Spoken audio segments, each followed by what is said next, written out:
സഖാവ് വി എസിന് 101 വയസ്സായിരിക്കുന്നു. സഖാവ് വി എസിനെ ഇന്നത്തെ ഒരു ആരോഗ്യാവസ്ഥയിൽ കാണുക എന്നുള്ളത് വളരെ ദുഃഖകരമാണ്. പ്രത്യേകിച്ചും ഇന്നത്തെ പാർട്ടിയുടെ ഒരു അവസ്ഥയും കൂടി കാണുമ്പോൾ എന്തൊക്കെ ആരോപണങ്ങളാണ് പാർട്ടി നേരിടാത്തതെന്നില്ല. അധികാരമുള്ളത് കൊണ്ടും കേന്ദ്ര സർക്കാരുമായി അണ്ടർസ്റ്റാൻഡിംഗ് ഉള്ളത് കൊണ്ടും തൽക്കാലം പിടിച്ചു നിൽക്കുന്ന ഒരു പാർട്ടിയാണത്. എന്താണ് വി എസിൻ്റെ പ്രസക്തി എന്ന് ചോദിച്ചാൽ, 1990കളുടെ തുടക്കം മുതൽ ലോകത്ത് കമ്മ്യൂണിസം വലിയ തോതിൽ തിരിച്ചടി നേരിട്ടു. നമുക്കറിയാം, സോവിയറ്റ് യൂണിയൻ തകർന്നു, ഈസ്റ്റ് യൂറോപ്പ് മുഴുവൻ തകർന്നു, പല രാജ്യങ്ങളിലും കമ്മ്യൂണിസ്റ്റ് പാർട്ടി പേര് പോലും മാറ്റി, ആ പേര് പോലും ഉപയോഗിക്കേണ്ട തീരുമാനിച്ചു. ചൈനയിൽ പിന്നെ കമ്മ്യൂണിസ്റ്റ് ആണോ എന്ന് ചോദിച്ചാൽ അറിയില്ല. അത് കൊറിയയും ചൈനയും മാത്രമേ ഇപ്പോൾ പേരിനുള്ളൂ. അത് രണ്ടും കമ്മ്യൂണിസ്റ്റ് ആണെന്ന് പറയാൻ പറ്റില്ല, അതൊരു വാഴ്ചയാണ്. അപ്പോൾ ലോകത്ത് ഞങ്ങളൊക്കെ ആ കാലത്ത് പാർട്ടിയിലുണ്ടായിരുന്ന ആളുകളാണ്, വലിയ തോതിലുള്ള മാനസിക സംഘർഷം അനുഭവിച്ച ആളുകളാണ്.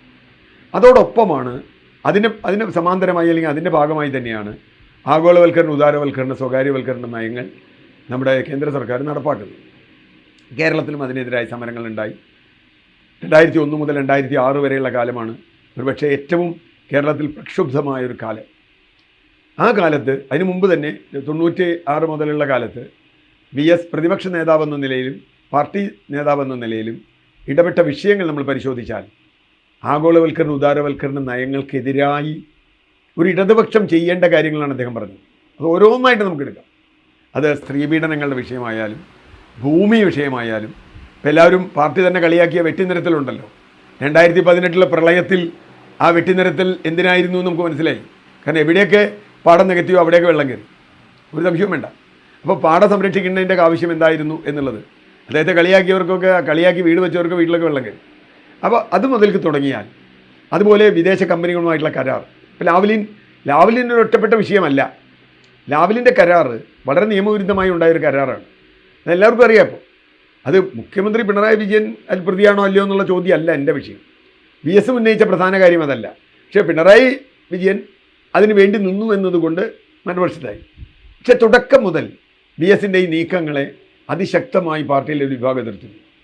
പാർട്ടിയിലൊരു വിഭാഗം പൂർണ്ണമായും ആഗോളവൽക്കരണത്തിൻ്റെ സുഖ സൗകര്യങ്ങൾ, അതിൻ്റെ സമ്പാദ്യം സ്വീകരിക്കുക, ഇതിനൊരു സോഷ്യലിസം ഒന്നും വരാൻ പോകില്ല എന്ന് തീരുമാനിക്കുകയും അതുകൊണ്ട് പരമാവധി കാശുണ്ടാക്കുക എന്ന നിലയിലേക്ക്, സുഖിക്കുക എന്ന നിലയിലേക്ക് മാറുകയും ചെയ്തു ഈ ഘട്ടത്തിൽ.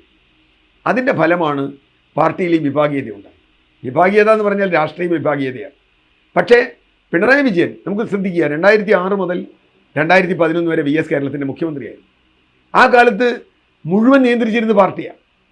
വി എസ് എടുത്ത ഒരു നിലപാട്, ഇപ്പോൾ ADB വായ്പയുമായി ബന്ധപ്പെട്ട്, അല്ലെങ്കിൽ മലിനീകരണവുമായി ബന്ധപ്പെട്ട്, അല്ലെങ്കിൽ മറ്റ് ഭൂമി ഏറ്റെടുക്കുന്നതുമായി ബന്ധപ്പെട്ട്, മൂന്നാർ പോലെയുള്ള വിഷയങ്ങളുമായി ബന്ധപ്പെട്ട് എല്ലാ വിഷയങ്ങളും കൃത്യമായി ആഗോളവൽക്കരണ നയങ്ങൾക്കെതിരായി വി എസ് എടുത്ത നിലപാടാണ്.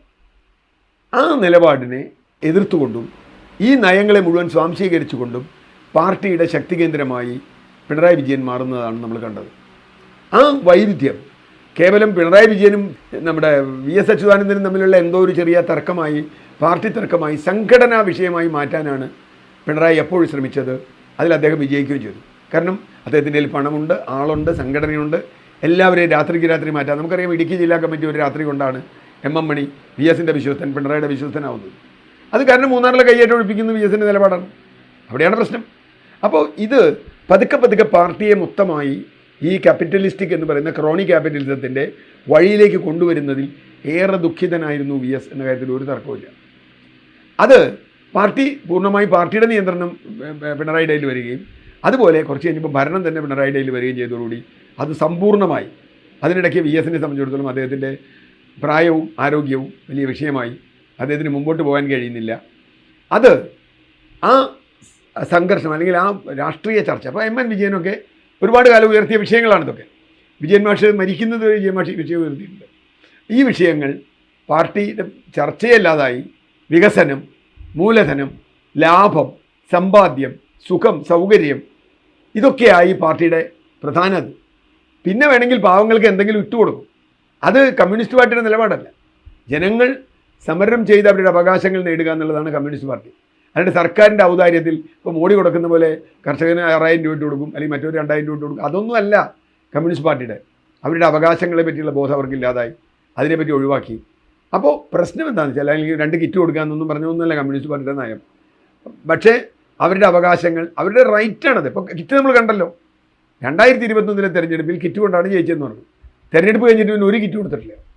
പിന്നെ ഈ ഓണത്തിനൊക്കെ എന്താണ് പറയുക, ഏതോ ചില കാർഡുകാർക്ക് മാത്രം 1-2 കിറ്റ് കൊടുക്കുന്നില്ല, അത് വേറെ ഒന്നും ചെയ്തിട്ടില്ല. എന്താ കാര്യം? സർക്കാരിൻ്റെ ഖജനാവും കാലിയായി. കാരണം ഈ സമ്പത്ത് മുഴുവൻ ഇവർക്ക് കൊടുക്കുക. VS ഇതിനെയാണ് എതിർത്തത്. ഇപ്പോൾ VS ഇതിനോട് പ്രതികരിക്കാൻ കഴിയാതെ വളരെ അവശ നിലയിൽ, നമ്മളെയൊക്കെ വേദനിപ്പിക്കുന്ന നിലയിൽ കിടക്കുകയാണ്. അപ്പോൾ രാഷ്ട്രീയമായി ഇപ്പോൾ അന്ന് VS എന്തിനെയൊക്കെ എതിർത്തുവോ അതിൻ്റെയൊക്കെ ദുരന്തങ്ങൾ ഇപ്പോൾ തിരിച്ചടിച്ചുകൊണ്ടിരിക്കുക. ഈ അഴിമതി ആരോപണങ്ങളും ഇപ്പോൾ CMRLൻ്റെ വിഷയമായാലും ഒക്കെ ആ അർത്ഥത്തിൽ ഇപ്പോൾ വേറെ തരത്തിൽ തിരിച്ചടിച്ചുകൊണ്ടിരിക്കുക. അത് തിരിച്ചടിക്കുമ്പോൾ ഇപ്പോൾ സ്വർണ്ണക്കള്ളക്കടത്തിൻ്റെ വിഷയമായാലും അതൊക്കെ മതിയല്ലോ, നമുക്ക് കാശുണ്ടാക്കിയാൽ മതി. അതാണ് പ്രശ്നം. കമ്മ്യൂണിസ്റ്റുകാരന് വിപ്ലവം നടക്കുന്നുള്ള ബോധ്യം നഷ്ടപ്പെടുന്നു. അത് നഷ്ടപ്പെടാതെ എവിടെയെങ്കിലും ഈ വ്യവസ്ഥിതിയിൽ മാറ്റമുണ്ടാകും എന്നൊരു തോന്നൽ ഇന്ന് ഏതെങ്കിലും ഒരു പാർട്ടി നേതാവ് വ്യവസ്ഥിതി മാറണമെന്ന് പറയുന്നുണ്ടോ? ഞങ്ങളുടെയൊക്കെ ചെറുപ്പത്തിൽ വ്യവസ്ഥിതി മാറ്റാനാണ് കമ്മ്യൂണിസ്റ്റുകാർ. ഗോവിന്ദ മാഷ് പറഞ്ഞല്ലോ മാർക്സിസം ലെനിനിസം ഒന്നും അത്ര പ്രസക്തമല്ല. പിന്നെ എന്തിനാണ് ഈ പാർട്ടിയുടെ പേര് വെച്ചേക്കണേ?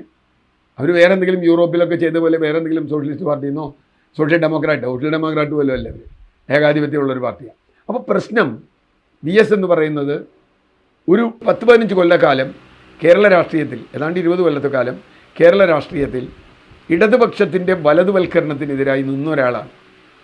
അദ്ദേഹത്തിൻ്റെ ശേഷി കുറഞ്ഞതോടുകൂടി അത് ഏറ്റെടുക്കാൻ ആളില്ലാതായി പാർട്ടിക്കകത്ത്. പാർട്ടി അതിൻ്റെ ജീർണതയിലേക്ക് പോവുകയാണ് ബംഗാളിൽ. ഞാനൊരു കാര്യം കൂടി പറയാം. 2011 ബംഗാളിൽ പാർട്ടി തോറ്റപ്പോൾ ബംഗാളിലൊരു പത്രലേഖൻ, ഇടതുപക്ഷ സഖാവാണ്, അദ്ദേഹവുമായിട്ട് ഞാൻ സംസാരിച്ചിരുന്നു. ഞാൻ ചോദിച്ചു, ഇത്രയും ഞാനും വിചാരിച്ചില്ല, ഇത്രയും വലിയൊരു അടി പൊടി പോലുമില്ല കണ്ടുപിടിക്കാന്നുള്ള രൂപത്തിൽ ഇങ്ങനെ ആവുമെന്ന് ചോദിച്ചു. അദ്ദേഹം പറഞ്ഞു, ഞങ്ങൾക്കൊരു കുഴപ്പമുണ്ട് സഖാവേ, ഞങ്ങൾക്കിവിടെ ഒരു VS ഉണ്ടായിരുന്നില്ല എന്നാണ്. ഞങ്ങൾക്കൊരു VS ഉണ്ടായിരുന്നെങ്കിൽ ഞങ്ങൾ പിടിച്ചിരുന്നേനെ. അതുതന്നെയാണ് സത്യം. ബംഗാളിൽ തകർന്നത് VS ഇല്ലാത്തതുകൊണ്ടാണെങ്കിൽ കേരളത്തിൽ VS നിഷ്ക്രിയമായാൽ കേരളത്തിലും അതേ പാതയിലേക്ക് പോകുന്നു. ലാൽ സലാം സഖാവേ.